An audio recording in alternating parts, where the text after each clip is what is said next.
بسم اللہ الرحمن الرحیم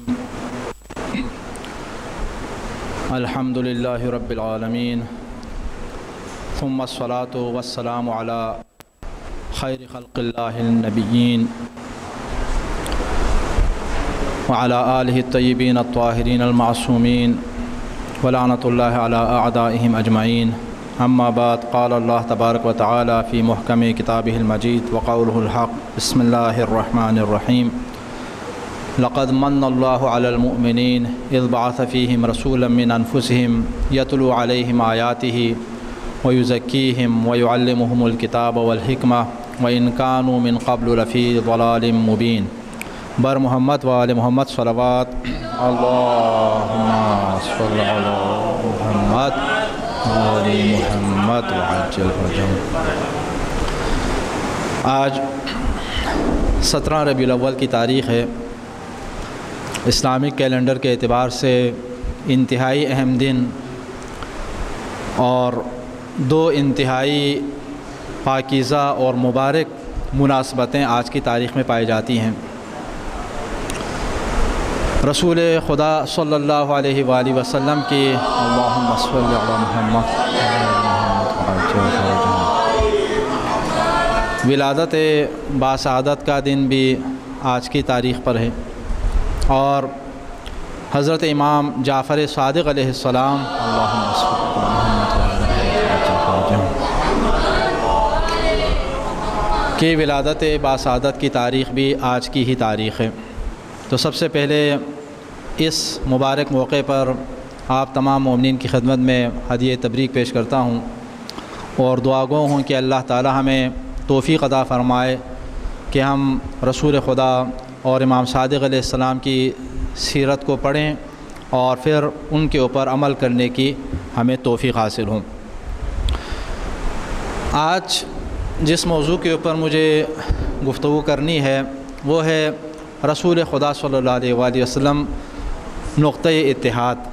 انتہائی اہم موضوع ہے اور ولادت کا دن بھی ہے، تو اس مناسبت سے آپ صلی اللہ علیہ وآلہ وسلم کا مبارک تذکرہ بھی ہوگا اور موجودہ حالات کے تناظر میں اتحاد کے حوالے سے بھی انشاءاللہ بات ہوگی، چونکہ رسول خدا صلی اللہ علیہ وسلم کی ولادت کے حوالے سے ہمارے سامنے کئی تاریخیں پائی جاتی ہیں۔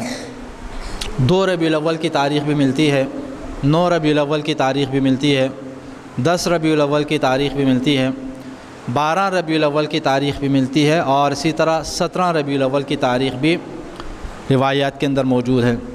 اور عام طور پر مسلمانوں کے درمیان مختلف مکاتب فکر کے درمیان 12 اور 17 ربیع الاول کافی معروف ہے۔ تو یہ تاریخی اختلافات ہیں۔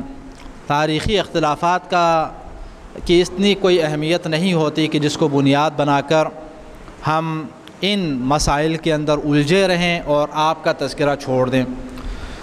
تو حضرت امام خمینی رحمۃ اللہ علیہ نے اس پورے ہفتے کو ہفتہ وحدت کے طور پر منانے کا حکم دیا اور فرمایا کہ بجائے اس کے کہ آپ تاریخی اختلافات میں پڑے رہیں، پورے ہفتے میں رسول اکرم صلی اللہ علیہ وسلم کا تذکرہ کریں، جو نقطۂ اتحاد ہیں، مرکز وحدت ہیں تمام مسلمانوں کے مابین۔ کیونکہ اللہ تعالیٰ نے جو دین بھیجا وہ انبیاء کرام کے ذریعے بھیجا، اور حضرت آدم علیہ السلام سے لے کر حضرت اور ان میں آخری جو شریعت ہے وہ حضور اکرم صلی اللہ علیہ وآلہ وسلم لے کر آئے۔ اللہم صل علی محمد وآل محمد وعجل فرجهم، جسے آپ شریعت محمدی کہتے ہیں، جو کل قیامت تک رہنے والی شریعت ہے۔ تو اللہ تعالیٰ کے پیغام کو انبیاء کرام انسانوں تک پہنچاتے ہیں، اور آخری نبی بن کر حضور اکرم صلی اللہ علیہ وآلہ وسلم انسانوں کے مابین تشریف لائے۔ تو اب آخری نبی کا مطلب یہ ہے کہ کل قیامت تک کوئی اور نبی آنے والے نہیں ہیں۔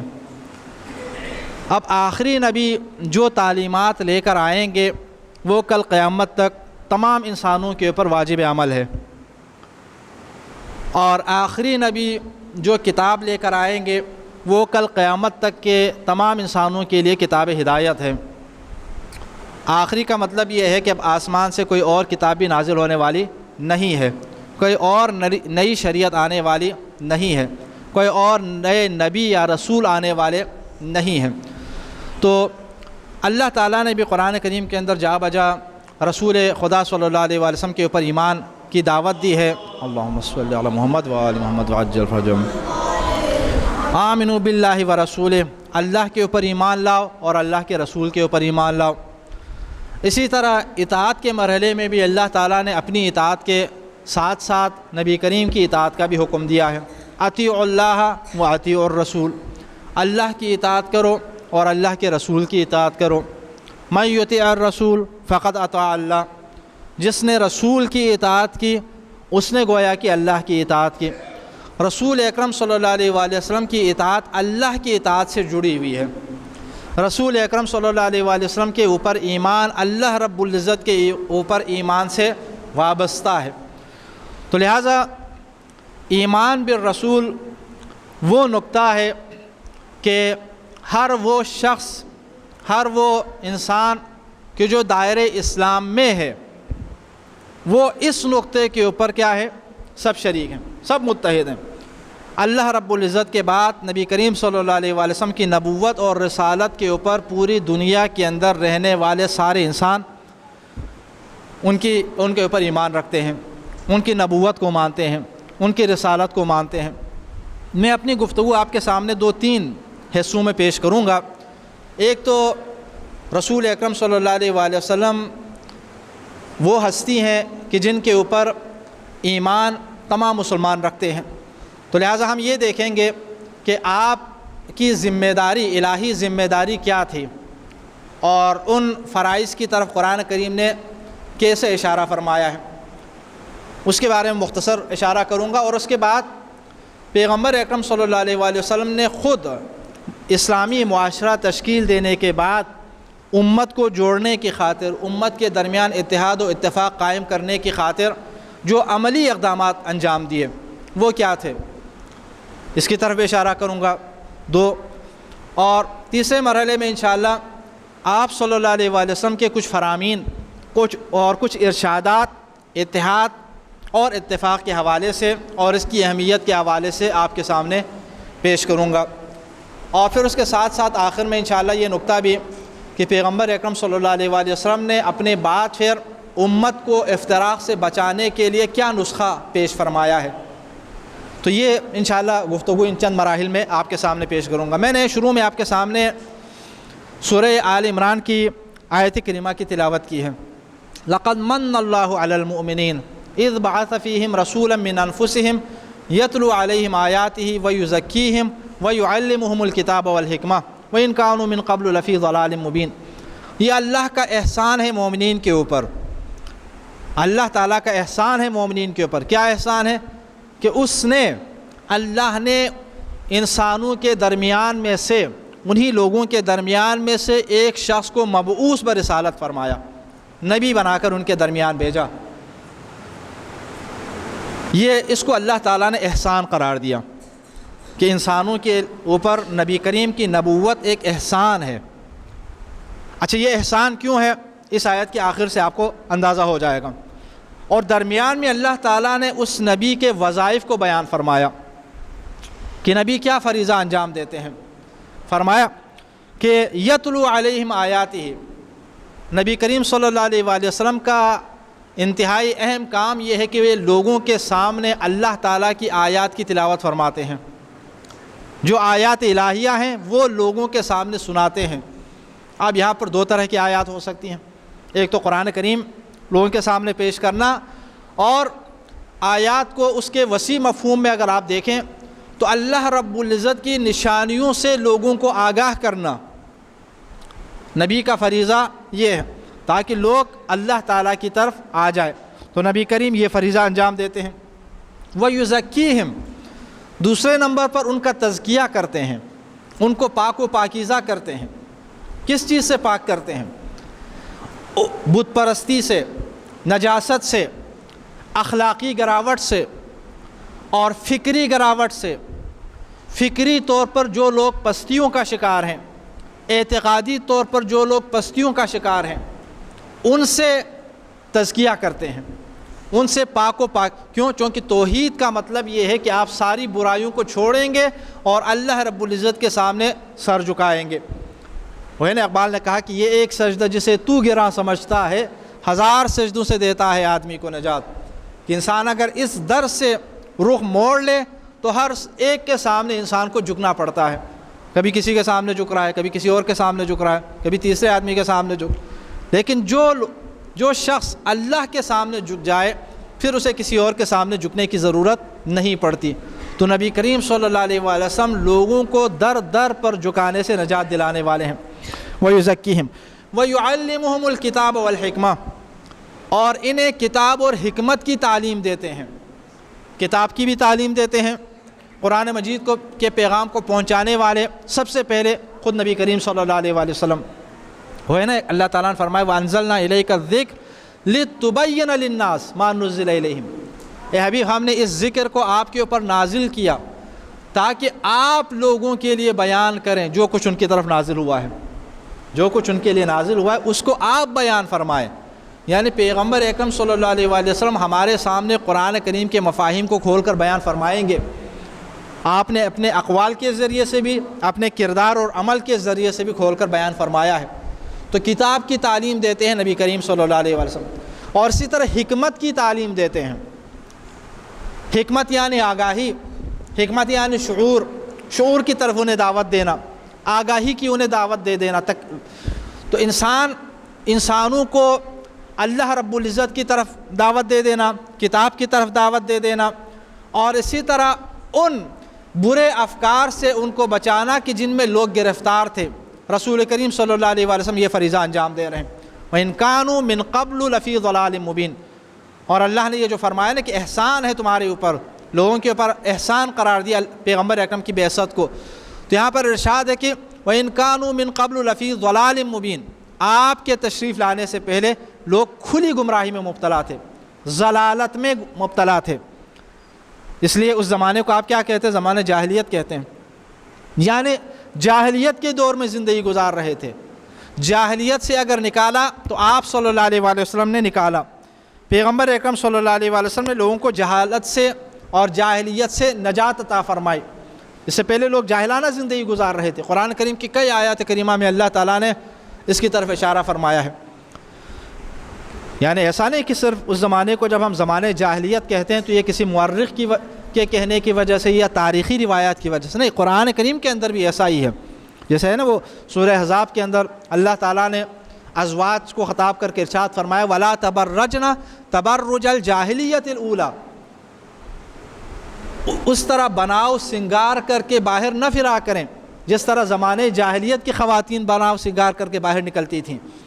تو اس کو پیغمبر اللہ تعالیٰ نے کیا قرار دیا؟ زمانے جاہلیت. اسی طرح حمیت الجاہلیہ, جاہلانہ تعصب, اس سے اللہ تعالیٰ نے منع.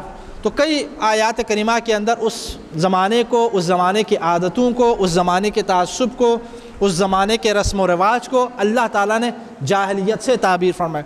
حضور اکرم تشریف لائے اور اس جاہلیت سے انسانوں کو نجات عطا فرمائے. اب یہاں تک یہ جو تعلیمات ہیں اللہ کے بعد رسول اکرم کے اوپر ایمان کا مرحلہ اور پیغمبر اکرم صلی اللہ علیہ وسلم کی تعلیمات, ٹھیک ہے, جن میں یہ چیزیں شامل ہیں, ان پر تمام مسلمان متفق ہیں.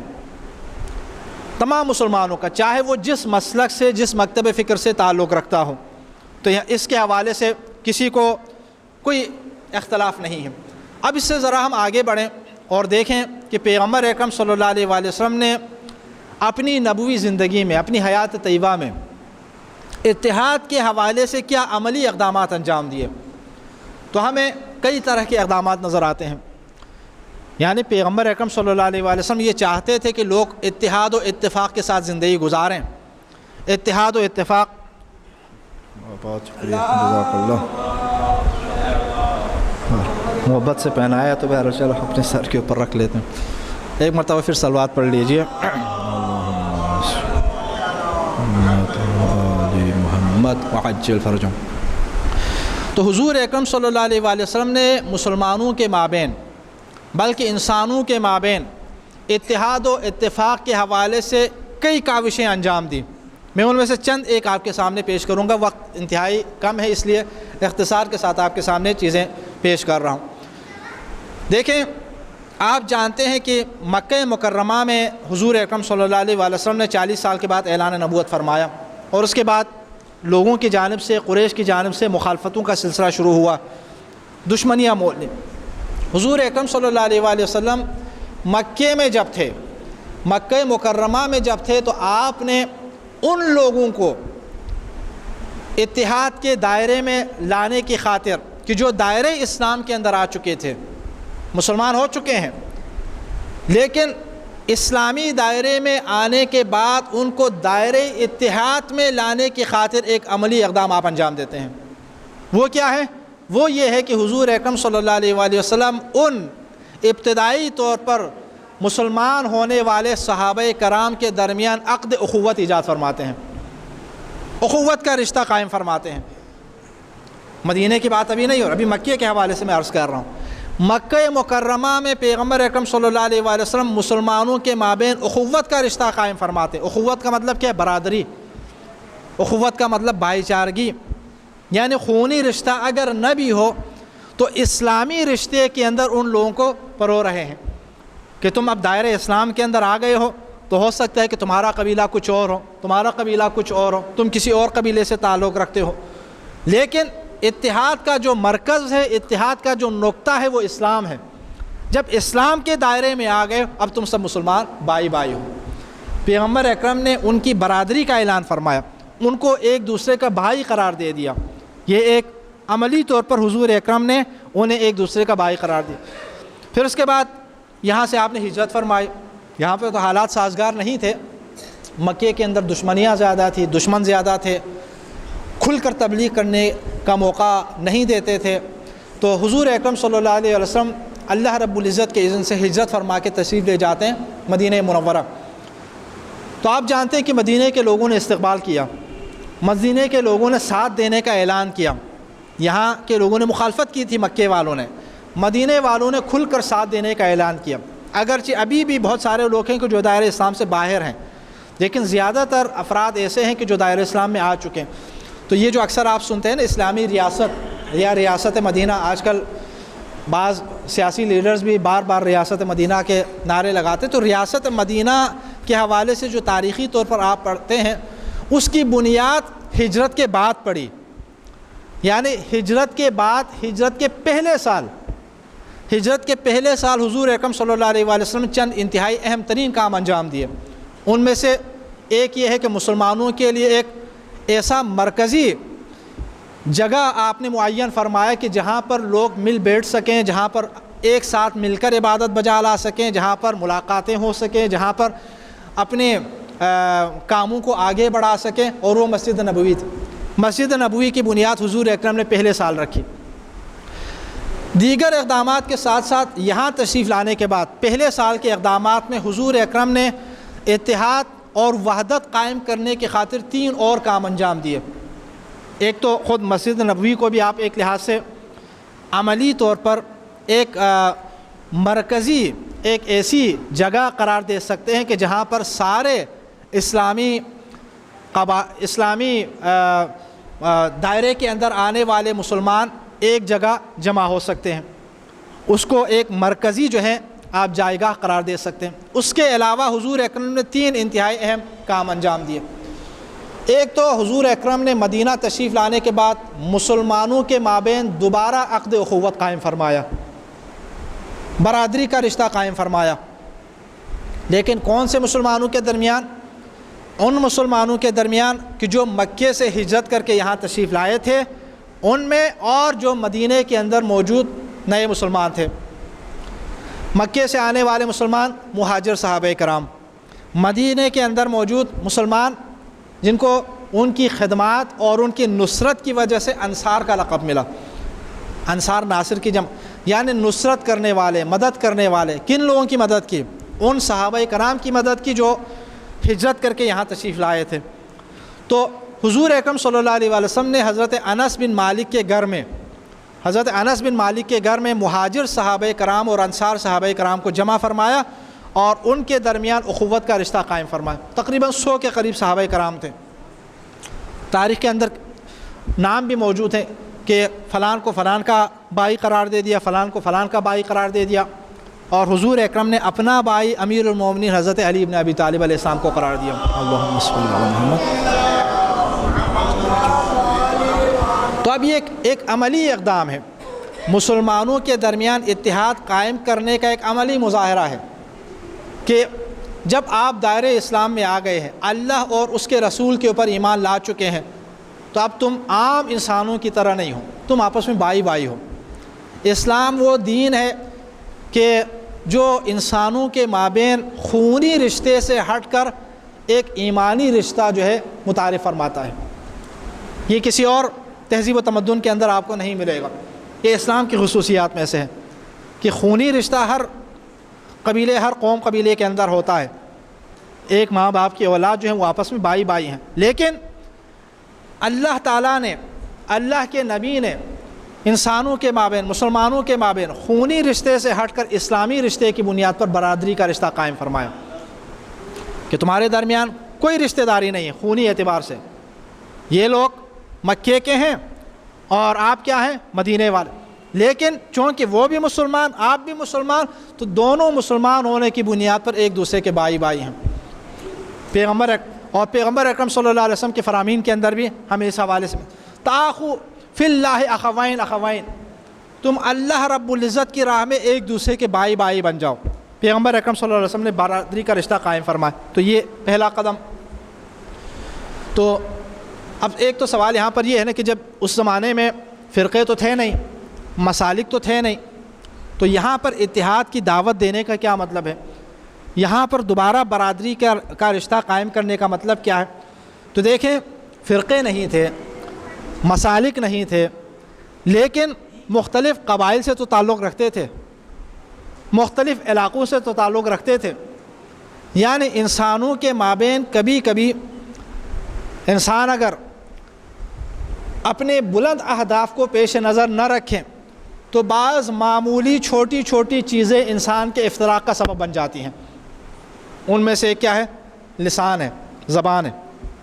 آپ کی زبان کچھ اور ہے، میری زبان کچھ اور ہے، ہم اسی زبان کو بنیاد بنا کر ایک دوسرے کے مقابلے میں آ جائیں گے، ایک دوسرے سے لڑنا شروع کر دیں۔ اسی طرح آپ کا علاقہ کچھ اور ہے، میرا علاقہ کچھ اور ہے، علاقائیت کی بنیاد پر انسانوں کے مابین افتراق پیدا ہو سکتا ہے۔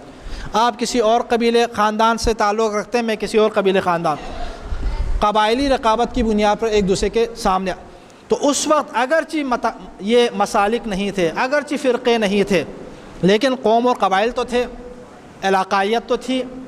تو حضور اکرم صلی اللہ علیہ وآلہ وسلم نے ان ذرائع سے بھی پیدا ہونے والے خدشاتی جو ممکنات تھے ان سے پیغمبر اکرم صلی اللہ علیہ وآلہ وسلم نے روکنا چاہا، تو آپ نے ان کے درمیان اخوت کا رشتہ قائم فرمایا کہ تم مدینے کے ہو، تم مکے کے ہو، تم اوس اور خزرج سے تعلق رکھتے ہو، اور تم کیا ہو، وہاں پر قریش سے تعلق رکھتے ہو، قبائل تمہارے مختلف ہیں، دین تمہارا ایک ہے، اسلام ہے، لیکن قبائل کی بنیاد پر بھی ہو سکتا ہے کہ کبھی یہ چنگاری اٹھ جائے، اور یہ آپ حضور اکرم نے ان کے درمیان عقد اخوت قائم فرمایا۔ اور خود یہاں پر موجود جو اوس اور خزرج کے جو لوگ تھے مدینہ کے اندر، آپ جانتے ہیں کہ انصار زیادہ تر اوس اور خزرج سے تعلق رکھتے تھے، دو قبائل کے لوگ ہیں، ان کے درمیان بھی پرانی دشمنی چلی آ رہی تھی، 100 سال سے ان کے درمیان دشمنی تھی۔ حضور اکرم صلی اللہ علیہ وآلہ وسلم کے صدقے یہ ایک دوسرے کے بھائی بھائی بن گئے۔ اور نا قرآن کریم کے اندر اللہ تعالیٰ نے فرمایا وَاعْتَصِمُوا بِحَبْلِ اللَّهِ جَمِيعًا وَلَا تَفَرَّقُوا، اللہ تعالیٰ کی رسی کو مضبوطی سے تھامو اور تفریقے میں نہ پڑو۔ اور اس کے بعد اللہ تعالیٰ نے ارشاد فرمایا وَاذْكُرُوا اِذْ كُنْتُمْ أَعْدَاءً فَأَلَّفَ بَيْنَ قُلُوبِكُمْ فَأَصْبَحْتُمْ بِنِعْمَتِهِ إِخْوَانًا، اور اس وقت کو یاد کرو جب تم ایک دوسرے کے دشمن تھے، جب تم ایک دوسرے کے دشمن تھے، لیکن تم اللہ رب العزت کے دین کے اندر جب تم آ گئے فَأَصْبَحْتُمْ بِنِعْمَتِهِ إِخْوَانًا، تو اس نعمت کی وجہ سے تم ایک دوسرے کے بھائی بھائی قرار پا گئے، یہ برادری کا رشتہ تمہارے اندر قائم ہو گیا، ٹھیک۔ اور اس کے بعد اللہ تعالیٰ نے پھر آگے یہاں پر یہ ارشاد فرمایا کہ تم آگ کے کنارے کھڑے تھے، ٹھیک، وَكُنْتُمْ عَلَى شَفَا حُفْرَةٍ مِّنَ النَّارِ، تم آگ کے کنارے کھڑے تھے، لیکن اللہ تعالیٰ نے اس سے تمہیں نجات عطا فرمائی، اللہ تعالیٰ نے اس سے تمہیں نجات عطا فرمائی اور تم ایک دوسرے کے بھائی بھائی بن گئے۔ تو یہ پہلا کہ مسلمانوں کے مابین آپ نے اخوت کا رشتہ قائم فرمایا، اور قرآن کریم میں بھی ہے نا کہ انما المؤمنون اخوہ فاصلحوا بین اخویکم، مومنین آپس میں بھائی بھائی ہیں، تو اپنے بھائیوں کے درمیان صلح کرانے کی کوشش کر لیں، اختلاف اگر ہو جاتا ہے تو آپ صلح کرانے کے لیے اپنا کردار ادا کر لیں۔ اس کے بعد دوسرا جو اہم کام انجام دیا حضور اکرم نے اتحاد و اتفاق کے حوالے سے، اسی پہلے سال ہجرت کے پہلے سال، اس میں یہ ہے کہ مسلمانوں سے ہٹ کے خود مدینے والوں کے درمیان ایک معاہدہ حضور نے فرمایا، مدینے والوں کے درمیان، کہ جن میں اوس اور خزرج والے بھی ہیں، مسلمان بھی ہیں، اور اس کے ساتھ ساتھ وہ مشرکین بھی ہیں کہ جو ابھی تک دائرہ اسلام میں نہیں آئے، وہ ابھی بت پرستی کے دین کے اوپر، مذہب کے اوپر باقی تھے۔ ان کے مابین حضور اکرم نے ایک اور معاہدہ فرمایا، یہ دوسرا معاہدہ ہے کہ اس کے مطابق ہم سب مدینے سے تعلق رکھتے ہیں، یثرب سے تعلق رکھتے ہیں، تو لہٰذا ہمارا علاقہ ایک ہے، یعنی ایک نقطۂ اتحاد حضور اکرم نے پیدا فرمایا، اسی نقطے کے اوپر لوگوں کو اکٹھا ہونے کی دعوت دے رہے ہیں۔ چلو کچھ لوگ تو مسلمان ہیں اس دائرے کے اندر، لیکن کچھ لوگ ابھی بھی کافر ہیں، کچھ لوگ ابھی بھی مشرک ہیں، لیکن مشرک ہونے کے باوجود، کافر ہونے کے باوجود ایک نقطہ اتحاد ان کے ساتھ پھر بھی تھا۔ وہ کیا تھا؟ ایک ہی وطن سے تعلق رکھتے تھے، ایک ہی وطن سے تعلق رکھتے تھے۔ وہ کون؟ مدینہ۔ تو بس تم بھی مدنی، ہم بھی مدنی، تو آج اسی نقطے کے اوپر متفق ہو جائیں۔ تو اس سے ایک پیغام ملتا ہے، آپ کا کسی کے ساتھ اگر اختلاف اگر ہو، مذہبی اختلاف ہی کیوں نہ ہو، پھر بھی اگر کچھ نکات آپ دونوں کے درمیان اگر اتفاقی پائے جاتے ہیں، سنت نبوی یہ ہے کہ اسی کے اوپر متفق ہو جائیں آپ۔ افتراق کی تو اجازت ہی نہیں ہے نا اسلام کے اندر، افتراق کی تو کسی لحاظ سے اجازت ہی نہیں ہے، آپ اسی ایک نقطۂ اتحاد کے اوپر جمع ہو جائیں، وہی آپ دونوں کے درمیان ایک مشترکہ نقطہ ہو جائے گا۔ تو یہ دو معاہدے ہو گئے۔ تیسرا معاہدہ جو حضور اکرم صلی اللہ علیہ وسلم نے فرمایا پہلے سال، مدینہ ہجرت فرمانے کے پہلے سال، وہ میثاق مدینہ کہلاتا ہے، بڑا مشہور ہے، کہ جس میں مدینے کے اندر رہنے والے سارے لوگ بھی ہیں، اور مدینے کے اطراف میں رہنے والے، مدینے کے آس پاس رہنے والے یہودی قبائل کے لوگ بھی ہیں۔ یہودیوں کے 3 بڑے قبائل کے لوگ رہتے تھے، قبیلہ بنو قینقاع، قبیلہ بنو نذیر اور قبیلہ بنو قریظہ۔ ان 3 قبائل کے لوگ یہودی ہیں۔ حضور اکرم صلی اللہ علیہ وآلہ وسلم نے اس معاہدے میں، ٹھیک ہے، اس معاہدے کے اندر ان کو بھی شامل فرمایا کہ وطن کے دائرے کو اگر اس سے آپ تھوڑا سا اور بڑھا دیں گے تو اس میں وہ بھی آ جاتے تھے، ان قبائل کے لوگ بھی۔ حضور اکرم نے ان کے ساتھ بھی اتحاد فرمایا، ان کے ساتھ بھی معاہدہ فرمایا۔ اب ان معاہدے کے نکات کو ذرا آپ دیکھ لیجئے تو آپ حیران رہ جائیں گے۔ ان میں حضور اکرم ان کو مذہبی آزادی دے دیتے ہیں، حالانکہ یہ لوگ دائرہ اسلام میں ہی نہیں ہیں، حضور اکرم کی نبوت کے اوپر ایمان ہی نہیں رکھتے، لیکن حضور اکرم صلی اللہ علیہ وسلم پھر بھی ان کو مذہبی آزادی دے دیتے ہیں کہ ٹھیک ہے تم اپنے دین کے اوپر عمل کر لو، انہیں اجازت دی جاتی ہے۔ اچھا، اس کے ساتھ ساتھ ایک اور اہم نقطہ یہاں پر یہ ہے کہ اگر مدینے کے اوپر کبھی کوئی دشمن حملہ کر دے تو سب مل کر مشترکہ طور پر اپنے وطن کا دفاع کریں گے، اپنے ملک کا دفاع کریں گے، چاہے وہ مسلمان ہوں چاہے یہودی ہوں، ٹھیک ہے۔ وہ نہیں دیکھا جائے گا کہ کس کے اوپر حملہ ہو رہا ہے، وہ ہو سکتا ہے کہ یہودیوں کے اوپر حملہ کرنے والے ہوں، سب مل کر دفاع کریں گے، ہو سکتا ہے کہ مسلمانوں کے اوپر حملہ کرنے والے ہوں، سب مل کر اپنے اپنے بارڈرز کا دفاع کریں گے۔ حضور اکرم نے نقطۂ اتحاد کو پا لیا اور اس کے بعد اسی نقطے کو بنیاد بنا کر ان کے درمیان معاہدہ قائم فرمایا۔ اور اس کے ساتھ ساتھ یہ بھی ہے کہ جنگ کے اوپر خرچ بھی کرنا پڑتا ہے، جنگ کے اوپر مخارج بھی ہوتے ہیں، تو جنگ کے جو اخراجات ہیں وہ سب مل کر مشترکہ طور پر ادا کریں گے۔ وطن کے دفاع کے لیے، مدینے کے دفاع کے لیے سارے لوگ مل کر اخراجات کریں گے، ایسا نہیں کہ صرف مسلمان اخراجات کر لیں اور باقی نہ کر لیں، ایسا نہیں کہ صرف یہودیوں سے پیسے لیے جائیں اور باقی نہیں، سب کا مشترکہ وطن ہے، تو سب مل کر کیا کریں گے؟ اپنے وطن کا دفاع کرنے میں اب ایک دوسرے کا ساتھ دیں گے اور اخراجات میں بھی ایک دوسرے کا ہاتھ بٹائیں گے۔ تو اس سے معلوم یہ ہوتا ہے کہ حضور اکرم صلی اللہ علیہ وسلم انسانوں کے مابین نقطۂ اتحاد کو تلاش فرماتے تھے کہ آپ کا دین کچھ اور بھی اگر ہے، پھر بھی آپ اس سرزمین کے اندر جب رہتے ہیں تو آپ اور ہم ایک ہی سرزمین کے رہنے والے ہیں۔ حضور اکرم صلی اللہ علیہ وسلم کے اوپر ایمان کا میں نے عرض کیا شروع میں سب کا دعویٰ ہے، سارے مسالک کے لوگ، سارے مکاتب فکر کے لوگ، دائرہ اسلام کے اندر موجود سب لوگ آپ کے اوپر ایمان رکھتے ہیں، تو آپ صلی اللہ علیہ وسلم کی سنت کی بھی پیروی پھر کر لیں۔ پیغمبر اکرم صلی اللہ علیہ وسلم اتحاد اور اتفاق اور مسلمانوں کے درمیان اور انسانوں کے مابین وحدت کے حوالے سے جو عملی اقدامات کر رہے ہیں، ان میں بھی ہم پیغمبر اکرم کی اتباع پھر کر لیں۔ تو یہ چند اقدامات وہ تھے جو ہجرت کے پہلے سال آپ نے انجام دے دیے۔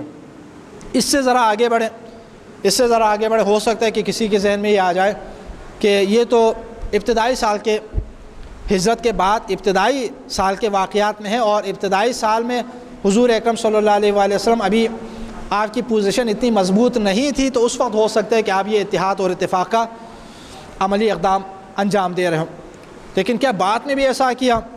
تو اس کا جواب ہے کہ جی ہاں، بالکل ایسا کیا۔ آپ جانتے ہیں نصارہ نجران کے ساتھ حضور اکرم صلی اللہ علیہ وسلم کا جو مکالمہ ہوا، نصارہ نجران کے ساتھ، یہ تو سال حضور اکرم کی زندگی کے آخری سال کا واقعہ ہے۔ ہمارے ہاں بچے کو یہ واقعہ معلوم ہے مباہلہ کے حوالے سے، کہ جو مباہلہ مسلمانوں اور حضور اکرم اور ان نصارہ نجران کے لوگوں کے درمیان ہونے والا تھا، کہ پیغمبر اکرم صلی اللہ، وہ لوگ آئے تھے پیغمبر اکرم کی خدمت میں فتح مکہ کے بعد۔ آپ جانتے ہیں کہ اس کا اگلا جو سال ہے 9 ہجری، وہ عام الوفود کہلاتا ہے۔ مختلف وفود آتے تھے پیغمبر اکرم کی خدمت میں اور آ کر اسلام قبول کرتے تھے، اور کچھ لوگ ایسے بھی تھے کہ جو آتے تھے لیکن اسلام قبول نہیں کرتے تھے، اپنے دین پر باقی رہنے کا اعلان کر کے چلے جاتے تھے۔ تو نجران کے عیسائی آئے، اور آنے کے بعد حضور اکرم صلی اللہ علیہ وسلم کے ساتھ ان کی ملاقات ہو جاتی ہے، ان کے مذاکرات ہوتے ہیں، پیغمبر اکرم انہیں بھی دعوت دیتے ہیں، اور آپ جانتے ہیں کہ وہ حضرت عیسیٰ علیہ السلام کو اللہ تعالیٰ کا بیٹا قرار دیتے ہیں اور تثلیث کے قائل ہیں۔ حضور اکرم صلی اللہ علیہ وسلم نے انہیں دلائل کے ذریعے سمجھانے کی کوشش کی، لیکن وہ نہیں سمجھے، یا سمجھنے کے باوجود ماننے کے لیے تیار نہیں ہوئے۔ تو آخر میں قرآن کریم کے اس اعلان کے مطابق کہ فَقُلْ تَعَالَوْا نَدْعُ أَبْنَاءَنَا وَأَبْنَاءَكُمْ وَنِسَاءَنَا وَنِسَاءَكُمْ وَأَنفُسَنَا وَأَنفُسَكُمْ ثُمَّ نَبْتَهِلْ فَنَجْعَلْ لَعْنَةَ اللَّهِ عَلَى الْكَاذِبِينَ، کہ آپ اپنوں کو بلائیں، ہم بھی اپنوں کو بلائیں، اور اس کے بعد دیکھیں جھوٹوں کے اوپر لعنت بھیجتے ہیں۔ حضور اکرم پنجتن پاک کے ساتھ تشریف لے گئے، اور پھر بعد میں مباہلہ نہیں ہوا۔ اب مباہلہ کیوں نہیں ہوا یہ بات بھی واضح ہے کہ نصارہ نجران کے لوگوں نے اعتراف کیا، اس بات کا اعتراف کیا کہ اگر یہ لوگ ہمارے حق میں بد دعا اگر کریں گے تو ہماری نسلیں ختم ہو جائیں گی، ہم صفحہ ہستی سے مٹ جائیں گے۔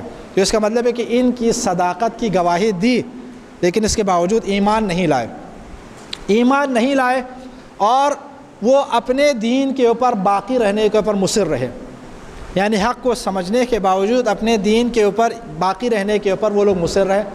حضور اکرم نے بھی کوئی زور زبردستی نہیں کی، اس لیے کہ لا اکراہ فی الدین، دین کے اندر تو کوئی زور زبردستی ہے ہی نہیں۔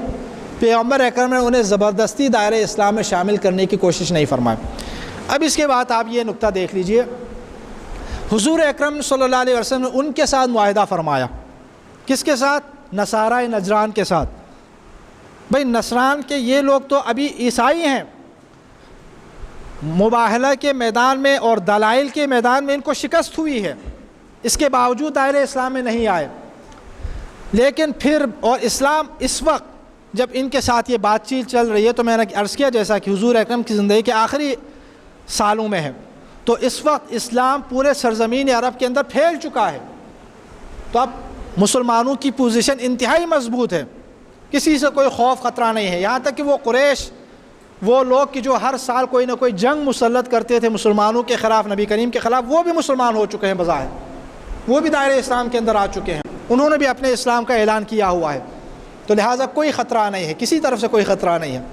لیکن پھر بھی جب ان لوگوں نے یہ اعلان کیا کہ ہم مسلمان نہیں ہوں گے، ہم عیسائی رہیں گے، حضور اکرم نے اجازت دے دی۔ حضور اکرم صلی اللہ علیہ وسلم نے انہیں اجازت دی کہ چلو ٹھیک ہے، تم اپنے دین کے اوپر اگر باقی رہنا چاہتے ہو باقی رہ لو۔ لیکن حضور اکرم نے ایک نقطے کی طرف انہیں بلایا، پھر بھی بلایا، انہیں آزادی دی اس بات کی کہ وہ اپنے مذہب کے اوپر عمل کر لیں۔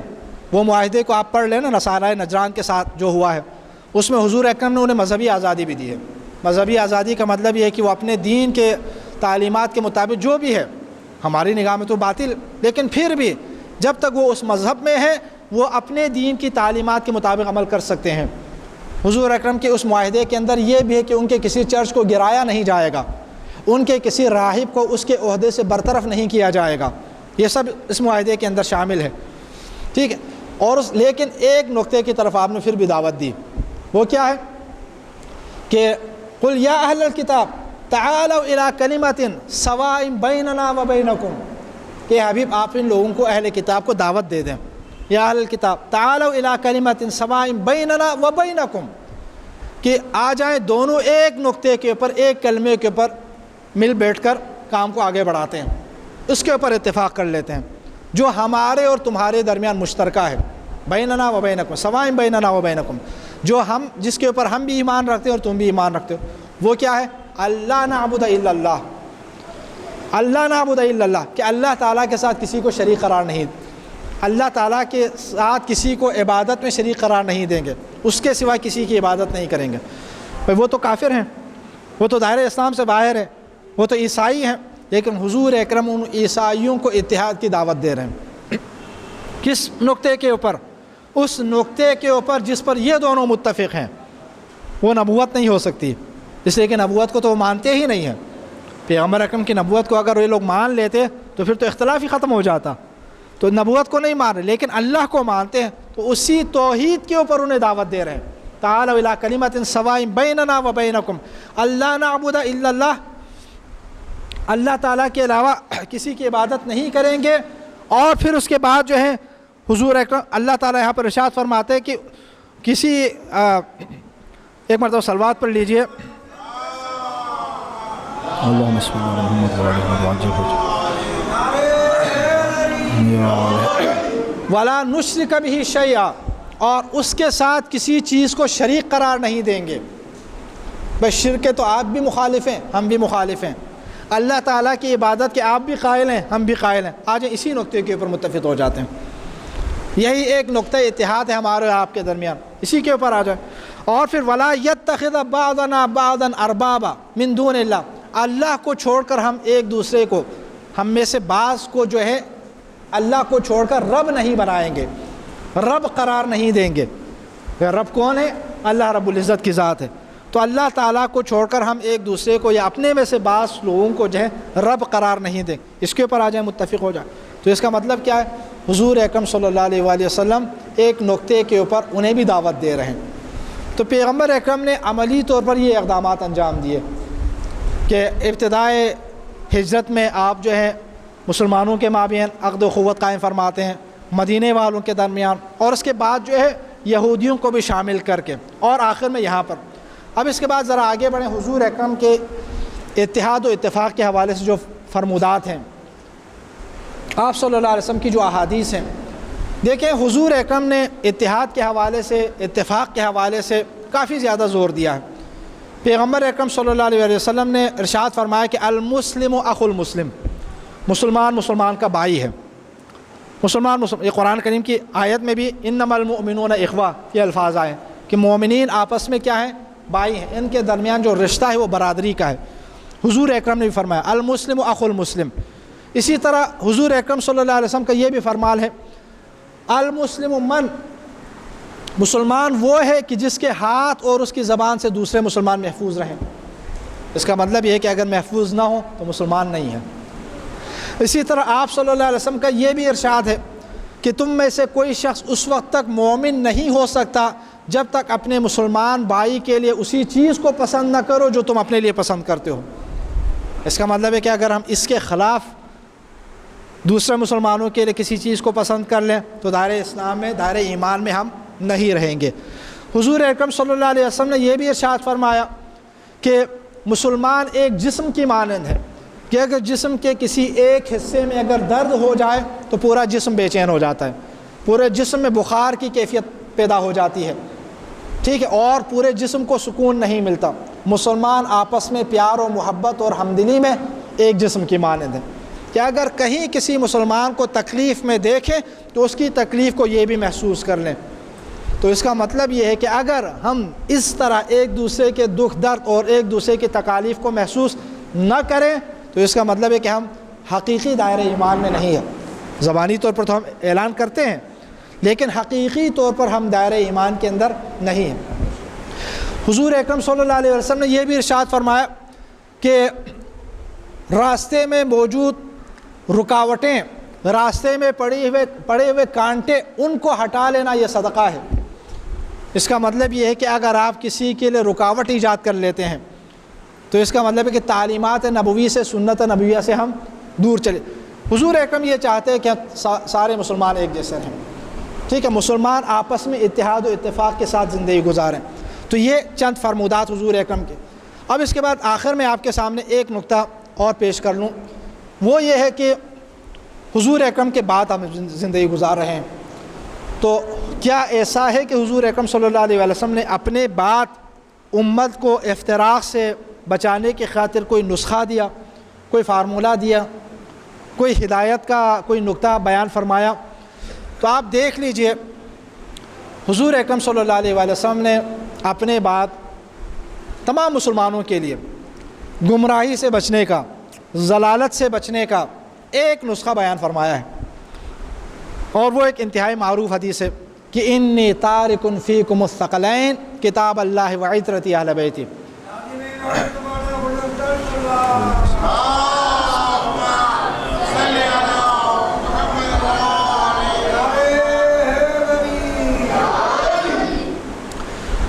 آپ ارشاد فرماتے ہیں کہ میں تمہارے درمیان دو گراں قدر چیزیں چھوڑے جا رہا ہوں، ایک اللہ کی کتاب اور ایک میری عطرت اہل بیت۔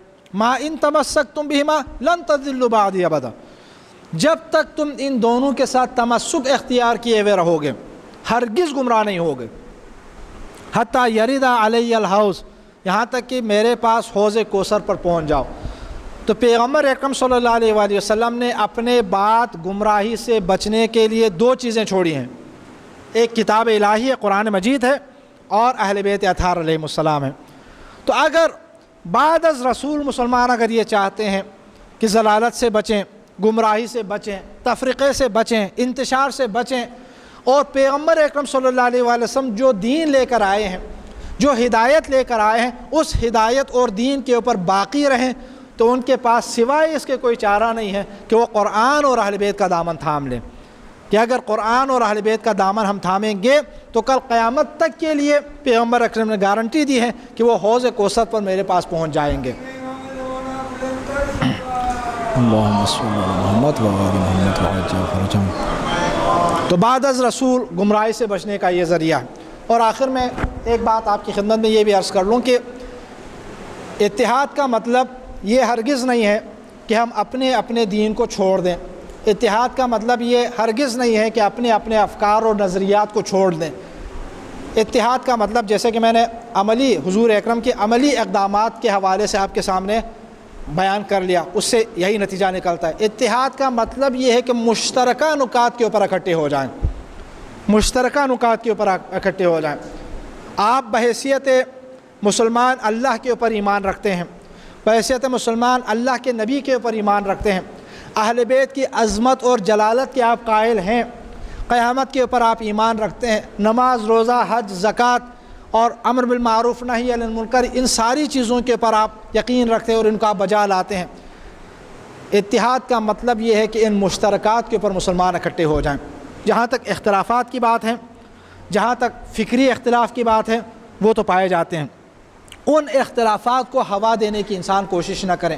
حضور اکرم صلی اللہ علیہ وآلہ وسلم ہمارے لیے مرکز اتحاد ہیں، ہمارے لیے مرکز نقطہ اتحاد ہیں۔ آپ نے اپنے عمل کے ذریعے سے، آپ نے اپنی سنت کے ذریعے سے جو چیزیں ہمارے سامنے چھوڑ دی ہیں، ان کے اوپر اگر ہم اکٹھے ہو جائیں گے اور اپنے اپنے اختلافات کو اپنی اپنی حد تک رکھیں گے اور مشترکات کو اجتماعی معاملات کے اندر بیان کریں گے، تو اس کا مطلب ہے کہ ہم اختلافات سے بچے رہیں گے۔ ورنہ دو آدمی بھی آپ کو ایسے نہیں ملیں گے کہ جن کے درمیان کسی نہ کسی لحاظ سے کوئی اختلاف نہ پایا جاتا ہو، لیکن اختلاف کو ہوا دینا، ان کو اچھالنا، اور مسلمانوں کے درمیان جو ہے افتراق کی کوشش کرنا، یہ نہ تو اللہ رب العزت کے ہاں یہ پسندیدہ ہے اور نہ ہی نبی کریم صلی اللہ علیہ وآلہ وسلم کے ہاں یہ پسندیدہ ہے۔ تو اللہ تعالیٰ نے انسانوں کو صاحب عقل بنایا ہے، صاحب شعور بنایا ہے، سوچنے سمجھنے کی صلاحیت عطا فرمائی ہے۔ تو جب ہر انسان سوچنے سمجھنے کی صلاحیت رکھتا ہے تو بعض معاملات کے اندر فکری طور پر اختلافات کا پیدا ہونا ایک فطری سی بات ہے، تو لہٰذا ان کو لے کر انسان ایک دوسرے سے دور رہیں اور مسلمانوں کے مابین دوریاں ایجاد ہوں، یہ کسی بھی لحاظ سے عقل مندی کا تقاضا نہیں ہے۔